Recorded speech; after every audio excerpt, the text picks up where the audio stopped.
This is the story of Little Red Riding Hood by the Grimm brothers. Once upon a time, there was a dear little girl who was loved by everyone who looked at her, but most of all by her grandmother, and there was nothing that she would not have given to the child. Once she gave her a little cap of red velvet, which suited her so well that she would never wear anything else, so she was always called Little Red Riding Hood. One day her mother said to her, "Come, Little Red Riding Hood, here is a piece of cake and a bottle of wine. Take them to your grandmother. She is ill and weak, and they will do her good. Set out before it gets hot, and when you are going, walk nicely and quietly, and do not run off the path, or you may fall and break the bottle, and then your grandmother will get nothing. And when you go into her room, don't forget to say, 'Good morning,' and don't peep into every corner before you do it." "I will take great care," said Little Red Riding Hood to her mother, and gave her hand on it. The grandmother lived out in the wood, half a league from the village, and just as Little Red Riding Hood entered the wood, a wolf met her. Little Red Riding Hood did not know what a wicked creature he was, and was not at all afraid of him. "Good day, Little Red Riding Hood," said he. "Thank you kindly, wolf." "Whither away so early, Little Red Riding Hood?" "To my grandmother's." "What have you got in your apron?" "Cake and wine. Yesterday was baking day, so poor sick grandmother is to have something good to make her stronger." "Where does your grandmother live, Little Red Riding Hood?" "A good quarter of a league farther on in the wood. Her house stands under the 3 large oak trees. The nut trees are just below. You surely must know it," replied Little Red Riding Hood. The wolf thought to himself, "What a tender young creature! What a nice plump mouthful! She will be better to eat than the old woman. I must act craftily, so as to catch both." So he walked for a short time by the side of Little Red Riding Hood, and then he said, "See, Little Red Riding Hood, how pretty the flowers are about here. Why do you not look round? I believe, too, that you do not hear how sweetly the little birds are singing." He walked gravely along as if he were going to school, while everything else out here in the wood is merry.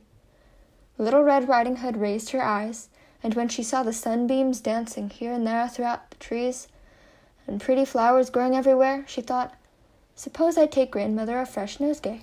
That would please her too. It is so early in the day that I shall still get there in good time." And so she ran from the path into the wood to look for flowers, and whenever she had picked one, she fancied that she saw a still prettier one farther on, and ran after it, and so got deeper and deeper into the wood. Meanwhile, the wolf ran straight to the grandmother's house and knocked at the door. "Who is there?" "Little Red Riding Hood," replied the wolf. "She is bringing cake and wine. Open the door." "Lift the latch," called out the grandmother. "I am too weak and cannot get up." The wolf lifted the latch, the door sprang open, and without saying a word, he went straight to the grandmother's bed and devoured her. Then he put on her clothes, dressed himself in her cap, laid himself in bed, and drew the curtains. Little Red Riding Hood, however, had been running about picking flowers, and when she had gathered so many that she could carry no more, she remembered her grandmother, and set out on the way to her.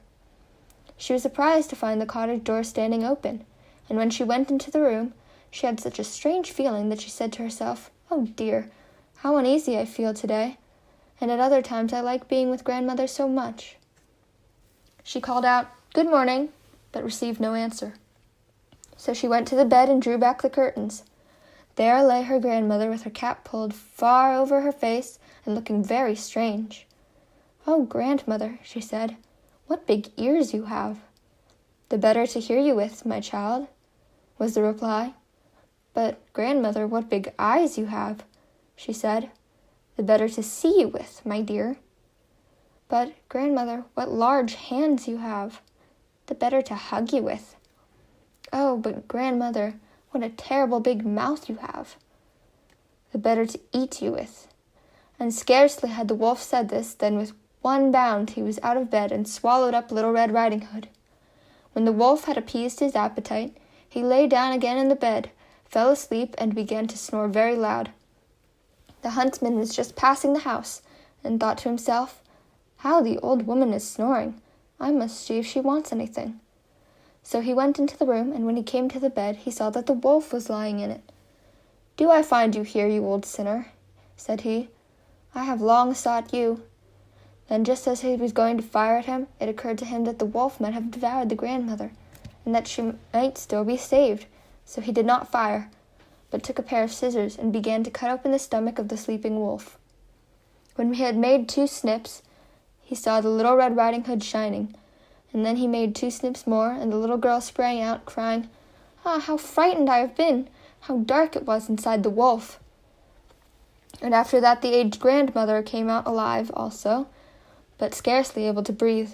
Little Red Riding Hood, however, quickly fetched great stones with which they filled the wolf's belly, and when he awoke, he wanted to run away, but the stones were so heavy that he collapsed at once and fell dead. Then all 3 were delighted. The huntsman drew off the wolf's skin and went home with it. The grandmother ate the cake and drank the wine which Little Red Riding Hood had brought, and revived. But Little Red Riding Hood thought to herself, "As long as I live, I will never by myself leave the path to run into the wood when my mother has forbidden me to do so."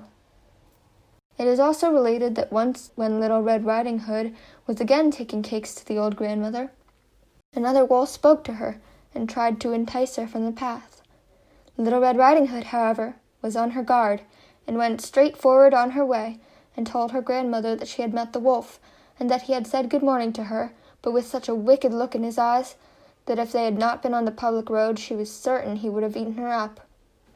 "Well," said the grandmother, "we will shut that door, that he may not come in."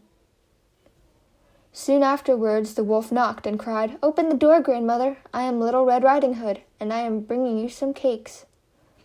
But they did not speak or open the door, so the greybeard stole twice or thrice around the house, and at last jumped on the roof, intending to wait until Little Red Riding Hood went home in the evening, and then to steal after her and devour her in the darkness. But the grandmother saw what was in his thoughts. In front of the house was a great stone trough, so she said to the child, "Take the pail, Little Red Riding Hood. I made some sausages yesterday, so carry the water in which I boiled them to the trough." Little Red Riding Hood carried until the great trough was quite full. Then the smell of the sausages reached the wolf, and he sniffed and peeped down, and at last stretched out his neck so far that he could no longer keep his footing, and began to slip, and slipped down from the roof straight into the great trough, and was drowned.